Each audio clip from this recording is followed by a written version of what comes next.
जय हिंद दोस्तों। Modern history के इम्पोर्टेंट क्वेश्चन पर आज डिस्कशन करेंगे और कुछ मेडिवल हिस्ट्री के भी क्वेश्चंस को देखेंगे। लास्ट के वीडियोस में हमने एंशिएंट हिस्ट्री और मेडिवल हिस्ट्री के इम्पोर्टेंट सवालों को कवर किया है और डिटेल एनालिसिस भी कवर की है। देखिए, सबसे पहले मैं आपको रिकमेंड करूँगा कि प्रीवियस ईयर क्वेश्चन आप बहुत अच्छे से कवर कर लें। तो प्रीवियस ईयर के अंदर हमने क्या क्या कवर किया है। सिविल सर्विसेज के पिछले 3-4 सालों के सवाल हमने कवर किए हैं। सीडीएस के जो 2 एग्ज़ाम होते हैं एक ईयर में, उन दोनों ही पेपर्स को हमने लास्ट 3-4 ईयर्स तक कवर किया है।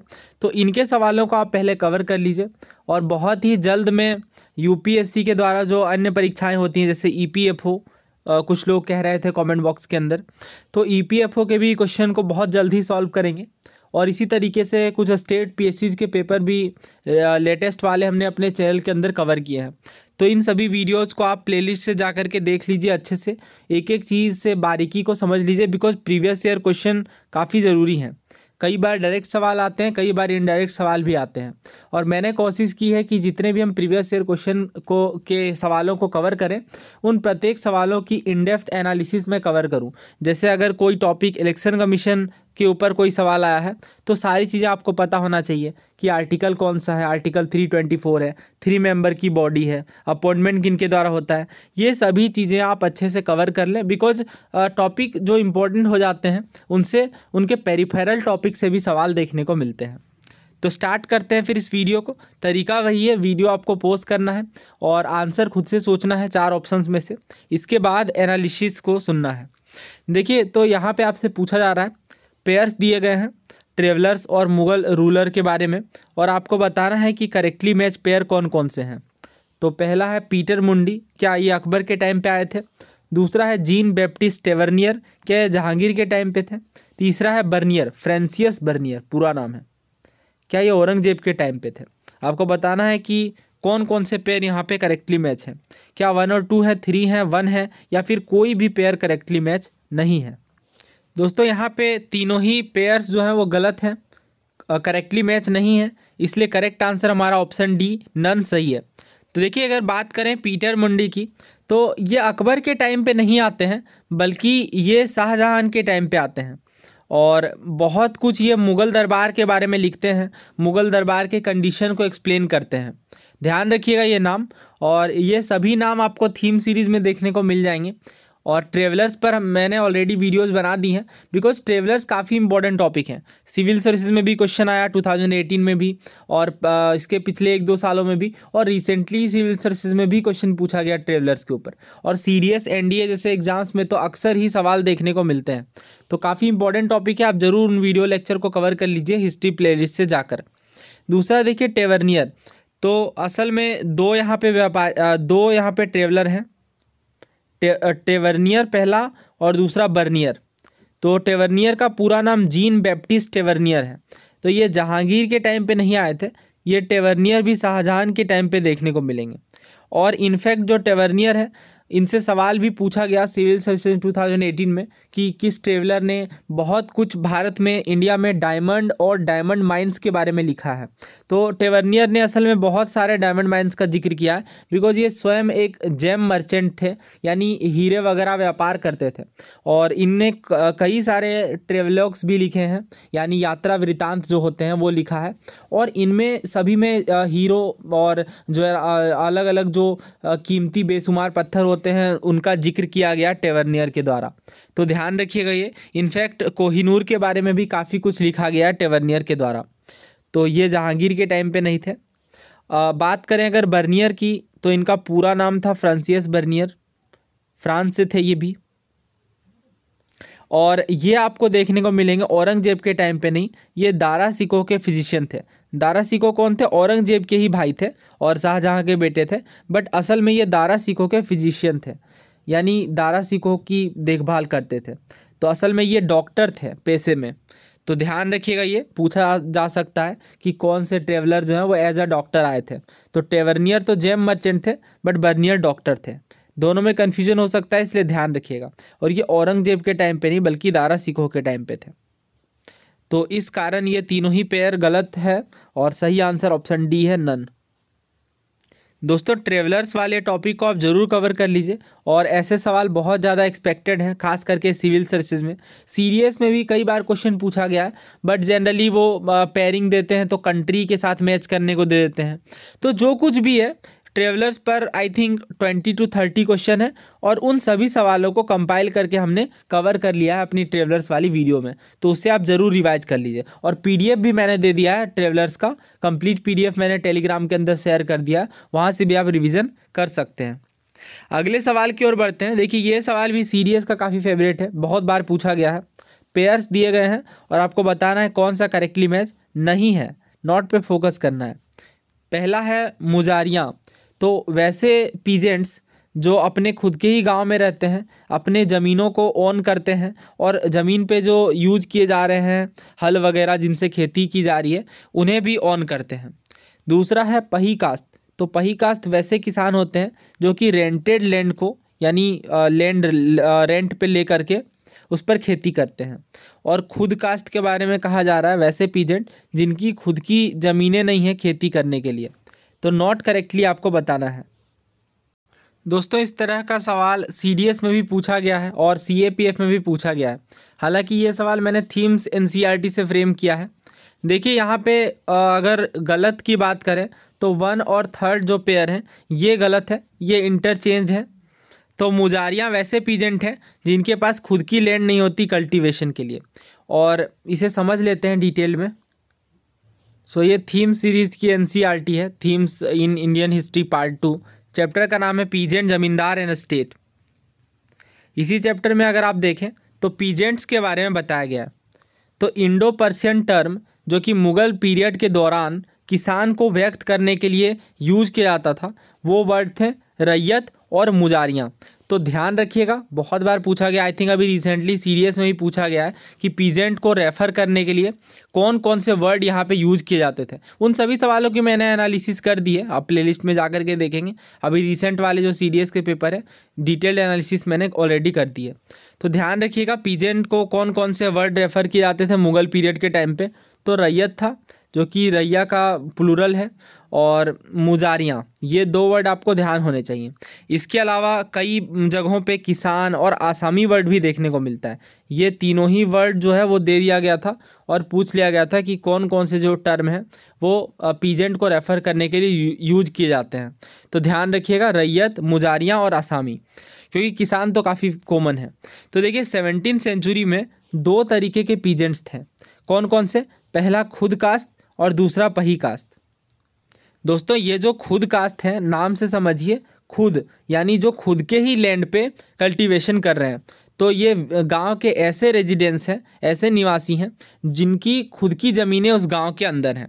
तो ये हम किसकी बात कर रहे हैं? खुद कास्ट की।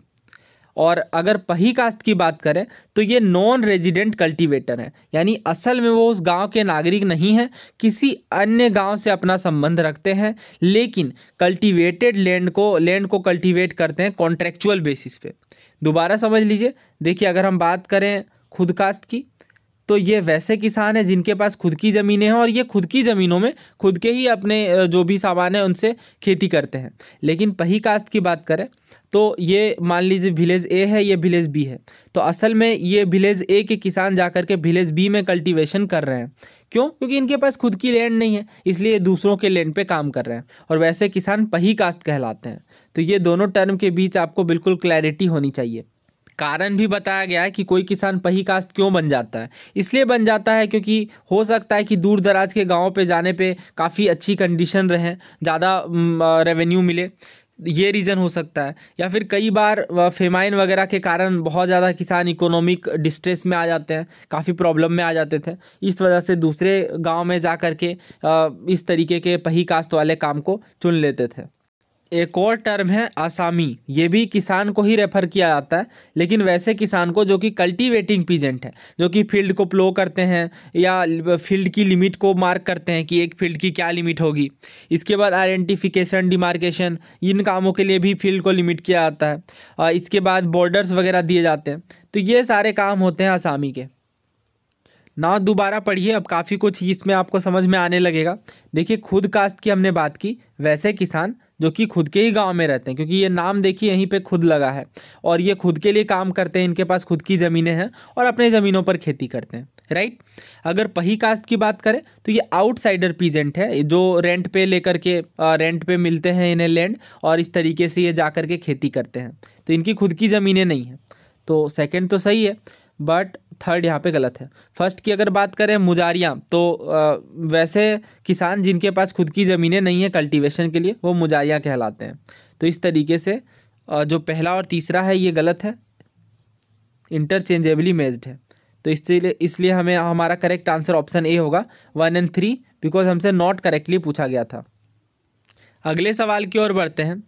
देखिए, ईस्ट इंडिया कंपनी के फैक्ट्रीज के संदर्भ में आपको बताना है कि कौन कौन से स्टेटमेंट यहाँ पे करेक्ट हैं। पहला कथन है, a factory was a fortified area where the manufacturing of good was carried out. यानी ईस्ट इंडिया कंपनी की तरह जो अन्य फैक्ट्रियाँ बनाई जाती थी, ये कंपनियां एक तरीके से फैक्ट्री होती थी और इन फैक्ट्री में प्रोडक्शन होता था गुड्स का, सामानों का, सामान प्रोड्यूस किए जाते थे। दूसरा कहा जा रहा है कि जो कंपनी के सर्वेंट्स होते थे, जैसे ईस्ट इंडिया कंपनी के जो सर्वेंट्स हैं, इन्हें काफ़ी ऊंची सैलरी दी जाती थी और ये काफ़ी इच्छुक होते थे सर्विस करने में इंडिया में। आपको बताना है कि कौन कौन सी बातें यहाँ पे सही हैं। तो देखिए, इसका सही आंसर ऑप्शन डी है। दोनों ही बात यहाँ पे गलत है। फैक्ट्री में किसी तरह का कोई मैन्युफैक्चरिंग नहीं देखने को मिलता था। मेनली यहाँ पे जो सामान होते थे वो व्यापार के सामान होते थे। जैसे ईस्ट इंडिया कंपनी मेनली मसालों में ट्रेड करती थी, तो इस वजह से ये खुद का प्रोडक्शन नहीं करती थी। उन चीज़ों को केवल as a warehouse, storehouse के रूप में यूज़ किया जाता था कंपनी के द्वारा। तो इसलिए फर्स्ट गलत है। सेकेंड की बात करें तो कंपनी सर्वेंट्स को बहुत ही कम सैलरी दी जाती थी, दे वेर ह्यूजली अंडरपेड, और इसका कारण ये था कंपनी को काफ़ी सारे खर्चे भी थे, इस वजह से काफ़ी कम मुनाफा देती थी यहाँ पे कंपनी, और ये सर्विसेज करने में इच्छुक नहीं थे ईस्ट इंडिया कंपनी के पीछे। इनफैक्ट कई बार बैंक्रप्सी की भी हालत आ गई थी। अगर आप देखें रेगुलेटिंग एक्ट 1773 जो लाया गया था, इससे पहले कंपनी की हालत बहुत ज़्यादा ख़राब थी। उस टाइम पे जो पीएम होते हैं, लॉर्ड नॉर्थ उनका नाम होता है, ईस्ट इंडिया कंपनी के टाइम पे हम बात कर रहे हैं, यानी 1770s के दशक में जो ब्रिटेन के पीएम होते हैं लॉर्ड नॉर्थ, इन्हें काफ़ी सारा कर्ज भी लेना पड़ता है, लेकिन ये कंपनी को रिवाइव करना काफ़ी मुश्किल हो जाता है। ईस्ट इंडिया कंपनी की हम बात कर रहे हैं, बट बाद में फिर चीज़ें सही होती हैं। तो इस वजह से यहाँ पे हमारा करेक्ट आंसर क्या होगा, ऑप्शन डी, क्योंकि ये सेकेंड वाली बात गलत है। और इस वजह से काफ़ी ज़्यादा करप्शन भी देखने को मिलता था, और रेगुलेटिंग एक्ट इनफैक्ट आया तो उसमें वही नियम बनाया गया कि सैलरी को बढ़ाया जाएगा और प्राइवेट ट्रेड जो चल रहा है कंपनी के सर्वेंट्स के द्वारा, इसे बंद किया जाएगा, क्योंकि ये आप कह सकते हैं कि काफ़ी ज़्यादा भ्रष्टाचार इससे फैल रहा था। अगला प्रश्न देखिए, ईश्वर चंद्र विद्यासागर के बारे में आपको बताना है कि कौन कौन से स्टेटमेंट करेक्ट हैं। पहला, यहाँ पे नॉट करेक्ट पूछा गया है ईश्वर चंद्र विद्यासागर के बारे में। पहला स्टेटमेंट है, इनके द्वारा बैथून कॉलेज की स्थापना की जाती है 1849 में कलकत्ता में। और दूसरा स्टेटमेंट है कि ये एक पेटिशन दायर करते हैं ब्रिटिश गवर्नमेंट के सामने कि चाइल्ड मैरिज को अबोलिश किया जाए। तीसरा, ये किताब लिखते हैं और उस पुस्तक का नाम है तुहफत उल मुवहद्दीन, यानी a gift to monotheist, 1819 AD में। बताना है आपको कौन कौन सी बातें यहाँ पे गलत हैं। सो देखिए, इस सवाल का सही आंसर ऑप्शन 4 है, यानी फोर्थ ऑप्शन 1, 2 और 3, यानी सभी बातें यहाँ पे गलत हैं। बैथून कॉलेज की स्थापना इनके द्वारा नहीं की जाती है। बैथून कॉलेज की स्थापना JED बैथून के द्वारा की जाती है। बाकी ईयर वगैरह सही हैं, और हालांकि ये जुड़े होते हैं बैथून कॉलेज से, बट ये सेक्रेटरी के रूप में होते हैं, फाउंडर नहीं होते हैं। ये सवाल वैसे सिविल सर्विसेज 2021 में पूछा भी गया कि बैथून कॉलेज के सेक्रेटरी के रूप में कौन जुड़े हुए थे, तो ऑब्वियसली इसका आंसर होगा ईश्वर चंद्र विद्यासागर। तो ध्यान रखिएगा, ये काफ़ी इंपॉर्टेंट फैक्ट है ये। और इसके अलावा और भी बातें आपको पता होनी चाहिए, जैसे हिंदू कॉलेज 1817 में स्थापित की गई डेविड हेयर के द्वारा। हालांकि राजा राम मोहन रॉय भी काफ़ी सपोर्ट करते हैं इस काम में। ये पहला फैक्ट है। दूसरा, वेलेस्ली के द्वारा वेलेस्ली कॉलेज स्थापित की गई थी 1800 ईस्वी में for the training of civil servants. ये सब बातें हैं। और इसके अलावा हमने डिस्कस किया है 1781 में कलकत्ता मदरसा की स्थापना की जाती है। ये आप लेक्चर देख लीजिए 8th क्लास के NCERT वाले, काफ़ी कुछ हमने उसमें डिस्कस किया है, काफ़ी सारे इंपॉर्टेंट फैक्ट। और ये जो बातें मैं बता रहा हूँ ये सिविल सर्विसेज में 2020 में सवाल भी पूछा गया है। इसके पहले 2018 में भी सवाल पूछा गया है, तो अक्सर पूछे जाते हैं ये टॉपिक। देखिए कुछ ऐसे एरियाज़ हैं जो काफ़ी ज़्यादा इंपॉर्टेंट है। जैसे अगर मैं सिविल सर्विसेज के पर्सपेक्टिव से बात करूँ तो एक टॉपिक है जो बार बार एग्जाम में पूछा जाता है, हर बार प्रीलिम्स में आपको कोई ना कोई सवाल उससे देखने को मिलेंगे। और वो टॉपिक है कि ब्रिटिश इंडिया के टाइम पे एजुकेशनल इंस्टीट्यूशन, एजुकेशनल सिस्टम कैसा था इंडिया में।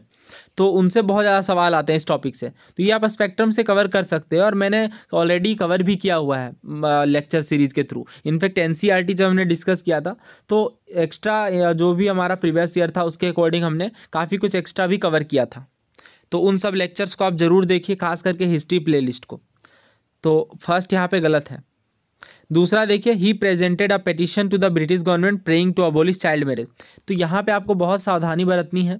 ईश्वर चंद्र विद्यासागर के जो मुख्य कार्य हैं ये चाइल्ड मैरिज पर नहीं है, ये विडो रीमैरिज पर है।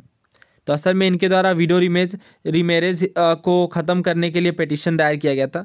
इनफैक्ट ये सवाल भी पूछा जाता है कि किनके प्रयासों से भारत में विडो रीमैरिज को लीगलाइज किया गया। तो ये चाइल्ड मैरिज वाली बात यहाँ पे गलत है। विडो रीमैरिज की फील्ड में इनका मुख्य योगदान है, तो इस वजह से सेकंड यहाँ पे गलत होगा। थर्ड की बात करें तो तुहफातुल मुवद्दिन, देखिए ये बुक ईश्वर चंद्र विद्यासागर के द्वारा नहीं लिखी गई है बल्कि राजा राम मोहन रॉय जी के द्वारा लिखी गई है। ईयर बिल्कुल सही है। इनफैक्ट ये जो बुक है ये पर्सियन में लिखी गई है, तो इस वजह से यहाँ पे थर्ड भी गलत है। तीनों ही बातें यहाँ पे गलत है और हमसे गलत ही पूछा गया था, इस वजह से हमारा करेक्ट आंसर होगा option 4, 1, 2 and 3। All the statements are incorrect. दोस्तों ये जो सोशो रिलीजियस मूवमेंट वाला टॉपिक है इस पर हमने ऑलरेडी 4-5 लेक्चर्स के थ्रू काफ़ी डिटेल में चीज़ें कवर की हैं, तो उन लेक्चर्स को आप ज़रूर रेफ़र करिए। बिकॉज ये तो एक टॉपिक है ना, इसके अलावा और भी कई सारे टॉपिक हैं। जैसे और भी कई सारे सोशो रिलीजियस मूवमेंट इंस्टीट्यूशन हैं, उनसे भी काफ़ी सारे सवाल आते हैं। अगले सवाल की ओर बढ़ते हैं।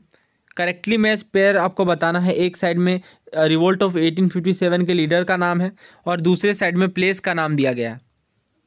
पहला पेयर है बिरजिस कादिर बरेली से, दूसरा जनरल बख्त खान लखनऊ से, तीसरा मौलवी अहमदुल्ला आरा से। बताना है आपको कि यहाँ पे करेक्ट पेयर कौन कौन से हैं। दोस्तों देखते हैं फिर यहाँ पे। देखिए बिरजिस कादिर की अगर बात करें तो ये लखनऊ से अपना संबंध रखते हैं, बरेली नहीं होगा इसका करेक्ट पेयर। और अवध और लखनऊ से बेसिकली बेगम हजरत महल लीड कर रही थी और इन्हीं के बेटे होते हैं ये बिरजिस कादिर, तो ये ध्यान रखिएगा। और दूसरा अगर बात करें जनरल बख्त खान की, तो ये लखनऊ से नहीं बल्कि दिल्ली से नेतृत्व कर रहे होते हैं। दिल्ली से बहादुर शाह जफ़र होते हैं और उसके साथ ये इनके मेन जनरल होते हैं, इसलिए जनरल बख्त खान। तीसरा देखिए मौलवी अहमदुल्ला की बात करें तो ये आरा से नहीं बिलोंग करते हैं, आरा से नहीं लीड करते हैं रिवोल्ट को, बल्कि फैज़ाबाद से लीड करते हैं, फैज़ाबाद यूपी से। तो ये सारे यहाँ पे गलत हैं। इनफैक्ट क्वेश्चन में भी आप इनकरेक्ट कर लीजिए। इनकरेक्ट पेयर की हम बात करेंगे यहाँ पे, और तीनों ही यहाँ पे इनकरेक्टली पेयर हैं। दोस्तों ये वैसे तो 1857 के रिवोल्ट वाला टॉपिक अपने आप में काफ़ी इंपॉर्टेंट है, बहुत सारे क्वेश्चन पूछे आते हैं इस टॉपिक से और हमने बहुत डिटेल में कवर भी किया है NCERTs के थ्रू। इनफैक्ट हमने हिस्ट्री की सीरीज़, हिस्ट्री की प्लेलिस्ट में इसे काफ़ी डिटेल में कवर किया है 1857 के रिवोल्ट को टॉपिक वाइज, और काफ़ी सारे क्वेश्चन भी कवर किए हैं। देखिए यहाँ पे हालांकि एक इम्पॉर्टेंट फैक्ट मुझे शेयर करना था, ये थीम्स NCERT के अंदर है। 2 रेबल्स के बारे में अलग से बताया गया है, पहला शाहमल है और दूसरा मौलवी अहमदुल्ला शाह। तो अगर शाहमल की बात करें तो ये देखिए बरोत डिस्ट्रिक्ट, बरोत परगना से संबंध रखते हैं उत्तर प्रदेश से, और असल में ये 84 देश वाली बात ध्यान रखिएगा, यानी 84 विलेजेस में ये जा कर के अपनी जो विचारधारा होती है उस पर बात रखते हैं। ये आप पढ़ भी सकते हैं। ये मोबिलाइज करते हैं हेडमैन और कल्टीवेटर को 84 गाँव में जा करके, रात में ये घूमते हैं गांव से गांव, और इसके बाद ये लोगों को अर्ज करते हैं, लोगों से रिक्वेस्ट करते हैं कि ब्रिटिशर्स के अगेंस्ट यहाँ पे रेबल करना है। इसी तरीके से अगर बात करें मौलवी अहमदुल्ला शाह की, तो ये काफ़ी प्रमुख योगदान निभाते हैं 1857 के रिवोल्ट में। हैदराबाद से होते हैं, बाद में ये प्रीसर बन जाते हैं और इनको पॉपुलरली डंका शाह भी कहा जाता है। तो कई बार क्वेश्चन पूछा जाता है कि डंका शाह किन्हें कहा जाता है, तो ध्यान रखिएगा मौलवी अहमदुल्ला शाह को, क्योंकि इनके हाथ में एक डंका होता है, ड्रम होता है, और ये जिस भी गाँव में जाते हैं ये ड्रम बीट करते हैं पहले। आरा और जगदीशपुर से आपको ध्यान रखना है वीर कुंवर सिंह का नाम 1857 के रिवोल्ट को लीड करते हैं, तो इस वजह से यहाँ पे सभी पेयर इनकरेक्टली मैच है। अगले सवाल की ओर बढ़ते हैं। तो ये क्वेश्चन आपको आंसर करना है कमेंट बॉक्स में, काफ़ी आसान सवाल है। Vernacular press act of 1878 adopted by Lord Lytton was intended to, तो क्या प्रयास था वर्नाकुलर प्रेस एक्ट का जो कि लॉर्ड लीटन के द्वारा अडॉप्ट किया गया था, और बाद में ये किसके द्वारा रद्द किया जाता है, रिपन के द्वारा। ईयर कौन सा, 1878 ध्यान रखना है। तो ऑप्शन है यहाँ पे प्रमोट करना है न्यूज़पेपर को वर्नाकुलर लैंग्वेजेस में, या रिस्ट्रेन करना है वर्नाकुलर न्यूज़पेपर को। वर्नाकुलर न्यूज़पेपर का क्या मतलब है, वैसे न्यूज़पेपर जो लोकल लैंग्वेज में प्रकाशित होते हैं। और तीसरा है इंग्लिश न्यूज़पेपर को प्रमोट करना या रिस्ट्रेन करना इंग्लिश न्यूज़पेपर को। इसका आंसर आप कमेंट बॉक्स में करिए। दोस्तों उम्मीद है आपको ये वीडियो पसंद आई होगी, काफ़ी हेल्पफुल लगी होगी। आपने राय अथवा विचार कमेंट बॉक्स में लिख सकते हैं। मिलते हैं जल्द ही नई वीडियो में। आप ये भी सुझाव दे सकते हैं कि नेक्स्ट आप किस टॉपिक पर वीडियो चाहते हैं। अपने दोस्तों के साथ ज़रूर शेयर करें और चैनल को सब्सक्राइब कर लें। धन्यवाद।